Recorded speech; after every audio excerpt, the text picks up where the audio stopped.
మన ప్రభువైన యేసుక్రీస్తు నామమున మీ అందరికీ శుభాభివందనాలు తెలియజేస్తూ ఉన్నా.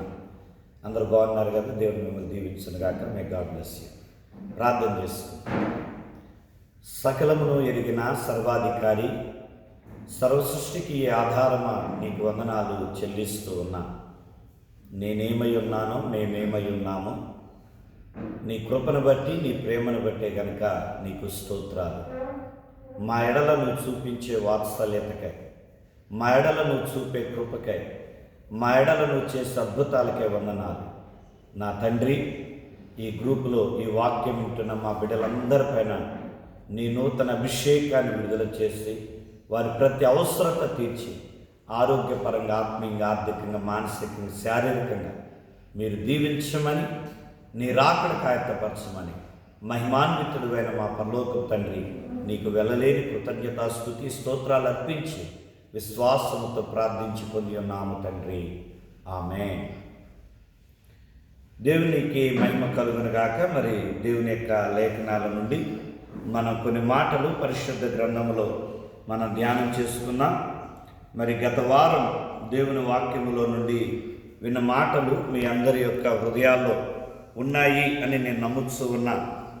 అయితే ఈ రోజున మరి అతి క్లుప్తంగా కొన్ని మాటలను ప్రభు సన్నిధిలో ధ్యానం చేయాలని ఆశపడుతున్నా. అపోస్తల కార్యములు 9వ అధ్యాయము 40వ వచనాన్ని చదువుకొని వాక్యములో మన ముందుకు వెళ్దాం. అపోస్తల కార్యములు 9వ అధ్యాయము 40వ వచనం. పేతురు అందరినీ వెలుపలికి పంపి మోకాళ్ళుని ప్రార్థన చేసి శవము వైపు తిరిగి తబితా లెమ్మనగా ఆమె కన్నులు తెరచి పేతురును చూచి లేచి కూర్చుండెను. దేవుడి మాటను మన వినికిడిలో దీవించునుగాక. ఈ రోజున ప్రార్థన అనే అంశాన్ని మరొకసారి చూద్దాం. చాలామంది ప్రార్థన చేస్తారు. నీవు కూడా ప్రార్థించే వ్యక్తిగానే ఉన్నావు. అయితే నీ ప్రార్థన దేవుని యొక్క సన్నిధికి వెళ్తూ ఉన్నదా? నువ్వు ఎలా ప్రార్థన చేస్తున్నావు? కూర్చోనే, కుర్చీలో కూర్చోనా, కింద కూర్చోనా, లేదా నిలబడా, లేదా నడుస్తున్నా, లేదా మరి ఏ రీతిగా నువ్వు నిలబడి ప్రార్థన చేయొచ్చు, ప్రేయర్ వాక్ చేస్తూ నడుచుకుంటా ప్రార్థన చేయొచ్చు. అది కూడా ఏం తప్పు కాదు. ఒకవేళ నువ్వు శరీరమందు బలహీనత కలిగి నువ్వు లేవలేని పరిస్థితుల్లో ఉంటే నువ్వు కుర్చీలో కూర్చోనో, మంచం మీద కూర్చోనో, లేదా ఒకవేళ కూర్చొనే పొజిషన్ కూడా నువ్వు లేకపోతే మంచం మీద పడుకోనైనా నువ్వు ప్రార్థన చేయొచ్చు. అయితే ప్రార్థన ఎలా చేస్తూ ఉన్నావు అనే దానికన్నా ప్రార్థన ఎంత విశ్వాసంతో చేస్తున్నావు అనేదే చాలా ప్రాముఖ్యమైనది. అయితే మనం చేసే ప్రార్థనలన్నిటిలో కూడా నువ్వు ఆరోగ్యం బాగుండి, అలాగే నువ్వు మంచి ఉత్సాహంగా యాక్టివ్గా ఉండి, నీ శరీర అవయవాలన్నీ కూడా బాగుండి కూడా మోకరించడానికి అవకాశం ఉండి కూడా మోకరించకుండా ప్రార్థన చేస్తే అది ఒకసారి ఆలోచించేయవలసినది. ఎందుకంటే ఇక్కడ పేతురు మహాభక్తుడు. ఆయన మరి యేసు ప్రభు వారితో పాటు ఆ 3 సంవత్సరాలు పరిచర్యలో 3.5 సంవత్సరాలు ఆయన పిలిచినప్పుడు ఆయనతో సహవాసం చేస్తూ తిరిగినటువంటి వారు. మరి అంత మునుపు ఆయన వయసు ఎంతో మనకు తెలియదు. మరి అలాంటి వారు చేపలు బట్టి వృత్తి కలిగినటువంటి వాడు. అలాంటి పేతురు ప్రార్థన చేసేటప్పుడు ఎలా చేస్తున్నాడంట? మోకాళ్లపై ఉండి ఆయన ప్రార్థన చేస్తూ ఉన్నట్లుగా ఈడ వ్రాయబడుతూ ఉన్నది. కనుక మోకాళ్ళ అనుభవము మనం కలిగి ఉన్నట్లయితే దేవుడు అసాధ్యమైన వాటిని సాధ్యపరుస్తాడు. మనం రోజు చేసే ప్రార్థనలో ఒక్కోసారి ఆ మోకాళ్ళ ప్రార్థన ఉండకపోవచ్చు. కానీ నీవు ఎన్నో దినాల నుంచి ఎదుర్కొంటున్న సమస్య నుండి విడుదల పొందాలన్నా, నీ యొక్క మారా పరిస్థితులు, నీ చేదైన పరిస్థితులు నీవు మధురంగా మార్చుకోవాలన్నా మోకాళ్ళ ప్రార్థన అనేది మనకు అవసరము అని దేవుని వాక్యం తెలియజేస్తున్నది. నేను నా యొక్క లైఫ్లో దాదాపు నేను ఒక 20 years బ్యాక్ నేను అప్పట్లో చేతకు మాకు వెహికల్ ఉండేది. ఆ వెహికల్ మీద నుంచి నేను ఒక అబ్బాయిని తప్పించి ఆ హ్యాండిల్ ఒక చేత్తో పట్టుకోటాన అది తిరిగి పడిపోయాను. అప్పుడు నా మోకాళ్ళు ఆ తార్ రోడ్డుకి అలా గుద్దుకుంది. దానివల్ల చాలా వాపు వచ్చింది. ఎక్స్రే తీశాను, డాక్టర్ చూపించాను, అంతా బాగానే ఉంది అన్నారు. తర్వాత ఒక 1 మంత్ కల్లా తగ్గిపోయింది, వాపు తగ్గింది, పెయిన్ తగ్గింది, అంతా బాగానే ఉంది. అయితే ఒక 1 ఇయర్ తర్వాత నుంచి అప్పుడప్పుడు పెయిన్ వచ్చేది. ఇక తర్వాత 3 ఇయర్స్ గ్యాప్ తర్వాత అసలు ఒక్కోసారి నడుస్తూ ఉంటే మన ఎదురుగడ కనుక ఇరిచేటప్పుడు ఎలా సౌండ్ వస్తుందో అలా పట్పట్పట సౌండ్ వచ్చినట్టు కూలబడిపోయేవాడు. ఏ సపోర్ట్ లేకపోతే పడిపోయేవాడు. మా పాపను ఎత్తుకొని కూడా 2 ఇయర్స్ పాపని 3 సార్లు నేను పడిపోయాను. నాకు చాలా భయం వేసింది, పాపకేమన్నా ఇద్దేమో అని. అలాంటి పరిస్థితులు ఎదుర్కొన్నా. ఆ టైంలో నేను హాస్పిటల్కి వెళ్ళినప్పుడు ఆ డాక్టర్ గారు ఎక్స్రే తీసి తర్వాత ఎంఆర్ఐ స్కాన్ రాశారు. అందులో లోన ఒక లెగ్మెంట్ అనేది తెల్లటి నరవ లాంటిది అది తెగిపోయింది. అందువల్ల అలాగుండి సర్జరీ చేయాలన్నారు. నువ్వు నువ్వు నడవద్దు, ఎక్కువ సమయం నిలబడవద్దు, అలాగే ఎక్కువ దూరం ప్రయాణం చేయొద్దు. ఆఖరికి ఒక మాటలో చెప్పాలంటే ఆ డాక్టర్ గారు అన్న మాట, నువ్వు స్నానం చేసేటప్పుడు కూడా షవర్ బాత్ చేయమన్నాడు. అంటే ఇలా ఒంగోటం లేకపోతే ఇలా చేయకుండా పైనుండి వాటర్ పడుతూ ఉంటాయి కాబట్టి అలాంటి స్నానం చేయి అని చెప్పారు. అలాంటిది మరి నేను బైబిల్ చదివినా కింద కూర్చొని చదువుకుంటా, అలాగే ప్రార్థన అంటే మోకాళ్ళ మీదకి వెళ్తా, ఆ మోకరించి ప్రార్థన చేస్తా, కూర్చొని ప్రార్థన చేస్తా. మరి డాక్టర్ గారు ఇలా వద్దన్నారు. ఏం చేయాలో నాకు అర్థం కాలేదు. అయితే 1.5 lakh అమౌంట్ అయితే సర్జరీకి అన్నారు అని పంపించినప్పుడు అప్పుడు 40 days ప్రేయర్ స్టార్ట్ అవుతుంటే నేనేం చేస్తానంటే దేవుని సన్నిధిలో ఒక తీర్మానం చేసుకున్న, ప్రభువా ఇదిగో నేను చైర్ ఒకటి వాడుకుంటా, నేను ఎక్కడికి వెళ్ళినా చైర్లో కూర్చుంటా, బైబిల్ స్టడీ చైర్లోనే, ప్రార్థన చైర్లోనే అని ఓ టేబుల్ చైర్ అరేంజ్ చేసుకున్న పర్సనల్. అలా 1 year గడిచింది.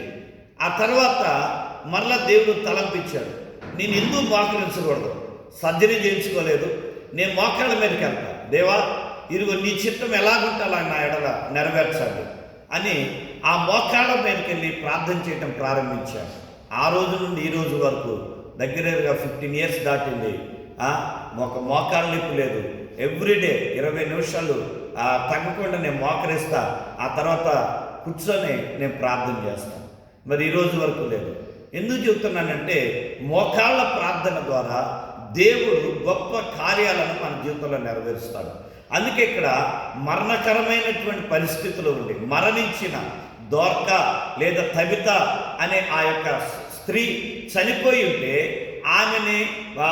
ఆమెను చూడటానికి వచ్చి ఆమె కొరకు ప్రార్థించడానికి వచ్చిన పేతురు మోకాళ్ళ మీద ఉండి ప్రార్థన చేయక ఆ మరణం ఓడిపోయినట్లుగా దేవుని వాక్యం మనం చదువుతూ ఉన్నాం. కనుక నీ జీవితంలో ఏ మరణకరమైన పరిస్థితి వచ్చినా, నీ జీవితంలో ఎలాంటి సమస్య వచ్చినా, నీ జీవితంలో ఎలాంటి కష్టం వచ్చినా, నువ్వు ఎలాంటి నష్టాన్ని ఎదుర్కొన్నా, నీవు మోకాళ్ళ అనుభవాన్ని కలిగి నువ్వు విశ్వాసంతో నీ చేతులు పరలోకం వైపు ఎత్తి నీ ప్రభువుకి శిలువ మీద నీ కొరకు ప్రాణం పెట్టిన నీ ప్రభువుని ఇదిగో నువ్వు గణపరచగలిగినట్లయితే, ఆయన రక్తముతో నీ పాపములను కడిగి వేసుకొని ఆయన మీద నువ్వు ఆనుకోగలిగినట్లయితే దేవుడు నీ జీవితంలో అద్భుతం చేస్తాడు. ఇప్పటి వరకు నువ్వు ఏ సమస్యలైతే కుటుంబంలో కానీ అలాగే వ్యక్తిగతమైన జీవితంలో కానీ నువ్వు ఎదుర్కొంటున్నావో వాటన్నిటికీ దేవుడు నీకు సమాధానం ఇస్తాడు. ప్రార్థన లేకపోతే సమాధానం లేదు. మోకాళ్ళ అనుభవం లేకపోతే దైవికమైన ఆశీర్వాదాన్ని మనం పొందలేదు. అందుకనే మోకాళ్ళ ప్రార్థన అనేది చాలా శ్రేష్టమై ఉన్నది అని జ్ఞాపకం చేస్తూ ఉన్నా. మరి ఇక్కడ పేతురే కాదు, దేవుని వాక్యములు మనం చూడగలిగినట్లయితే 20వ అధ్యాయములో ఆ అపోస్తుల కార్యములు 20వ అధ్యాయములో 36వ వచనములో మనం చదువుకున్నాం. అతడు ఇలాగూ చెప్పి మోకాళ్ళుని వారందరితో ప్రార్థన చేసెను. ఇక్కడ అపోస్తుడైనటువంటి పౌలు కూడా అతడు కూడా మోకాళ్ళ మీద ఉండి ఆయన ప్రార్థన చేస్తూ ఉన్నాడు. మరి యెరూషలేములోకి వెళ్తే ఆయన్ని బంధిస్తారు అని ఒక ప్రవక్త చెప్పగా ఆ ప్రజలందరూ కూడా అక్కడున్న ఆయన శిష్యులందరూ కూడా ఏడుస్తూ ఉన్నారు, దుఃఖిస్తూ ఉన్నారు. అలాంటి సందర్భంలో అపోస్తుడైనటువంటి పౌలు ఏం చేస్తున్నాడు, మోకాళ్ళ మీద ఉండి ఆయన ప్రార్థన చేస్తూ ఉన్నాడు. ఆయన ఏమంటున్నాడంటే, నేను వెళ్తాను, ఆటంకపరచవద్దు అని చెబుతూ ఉన్నాడు. అంత మాత్రమే కాదు, 21వ అధ్యాయము 5వ వచనాన్ని మనం చదివితే, ఆ దినములు గడిపిన తరువాత ప్రయాణమైపోవచ్చుండగా భార్యలతోనూ పిల్లలతోనూ వారందరూ మమ్మల్ని పట్టణము వెలుపల వరకు సాగనంపి వచ్చిరి. వారును మేమును సముద్ర తీరమున మోకాళ్ళుని ప్రార్థన చేసి ఒకరి వద్ద ఒకరము సెలవు పుచ్చుకుంటుమి. ఇక్కడ అపోస్తలుడైన పౌలు ఆ ప్రాంతంలో సువార్తను ప్రకటించి మరి యొక్క ప్రాంతానికి వెళ్తూ ఉండగా సముద్రం వరకు చాలా కుటుంబాలు, వారి భార్య, వారి పిల్లలు, ఆ పురుషులు కలిసి కుటుంబ సమేతంగా వచ్చి సాగనంపుతూ ఉన్నారు అపోస్తలుడైన పౌలుని. ఆ సాగనంపే సమయంలో ఆ సముద్రపు ఒడ్డునే వారు అలాగే పౌలు కూడా అందరూ కూడా మోకరించి ఆడ ప్రార్థన చేసి ఒకరినొకరు సమాధానముతో వెళ్ళినట్లుగా దేవుని యొక్క వాక్యం సెలవిస్తున్నది. కాబట్టి ప్రియమైనటువంటి దేవుని సంగమా, మోకాళ్ళ ప్రార్థన అద్భుతమైన కార్యాలు జరిగిస్తుంది. అందుకని పౌలు ఎక్కడికి వెళ్ళినా ఆయన మోకాళ్ళ ప్రార్థన అనుభవం. అందుకనే ఆయన వెళ్ళిన ప్రతి చోట అద్భుతాలు జరిగినాయి. అపోస్తల కార్యాలు మనం ఆయన ఎన్నిసార్లు చెరసాల్లో వేయబడ్డాడు, అలాగే ఎన్నిసార్లు కొరడా దెబ్బలు తిన్నాడు, ఎన్నిసార్లు రాళ్లతో కొట్టబడ్డాడు, మరి ఎన్నిసార్లు ఆకలి దప్పికతో ఉన్నాడు. మరి వీటన్నిటిని కూడా ఆయన ఎలా భరించగలిగాడు అంటే దేవుని యందు విశ్వాసంతో మోకాళ్ళ మీద ఉండి ఆ మోకాళ్ళ అనుభవంతో కూడిన అతని ప్రార్థన అతనికి అంత ధైర్యాన్ని కలుగజేస్తుంది. అందుకని ఆయన అన్నాడు కదా, మా ఒకవేళ దేవుడు నన్ను ప్రాణాన్ని తీసుకుంటే, నన్ను మరణానికి అప్పగిస్తే అది నాకు సమ్మతమే, ఒకవేళ నన్ను బ్రతికిస్తే నేను ఆయన కొరకే నేను జీవిస్తాను, మరణమైనా జీవమైనా నాకు ఏదైనా కూడా ఓకే అని పౌలు చెప్పగలిగాడు. ఎందుకు చెప్పగలిగాడంటే మోకాళ్ళ ప్రార్థన అనుభవం. కాబట్టి దేవుని సంగమా, ఈ ఉదయకాల సమయంలో నీ కుటుంబంలో నువ్వు దేన్ని ఫేస్ చేస్తూ ఉన్నావు, ఎలాంటి సమస్యని నువ్వు ఎదుర్కొంటున్నావు, పిల్లలతోనా, భార్యతోనా, భర్తతోనా, లేదా నీ తల్లిదండ్రులతోనా, లేదా నీ సహ ఉద్యోగస్తులతోనా, లేదా నీ ఇరుగు పొరుగు వారితోనా, లేదా ఆర్థిక సంబంధమైనవా, లేదా అనారోగ్య సంబంధమైనవా, ఏ సమస్య అయినా సరే మోకాళ్ళ మీదకి రా, మోకాళ్ళ మీద ఉండి విశ్వాసంతో ఆయన వైపు చేతులు చాపు, దేవుడు నిన్ను దీవిస్తాడు. నీ కొరకు ప్రార్థన. మమ్మల్ని మిక్కిలిగా ప్రేమించే మా పరలోకపు దేవా, నీ పాదముల ఎద్దుకు వచ్చి నిన్ను స్తుతిస్తూ ఉన్నా.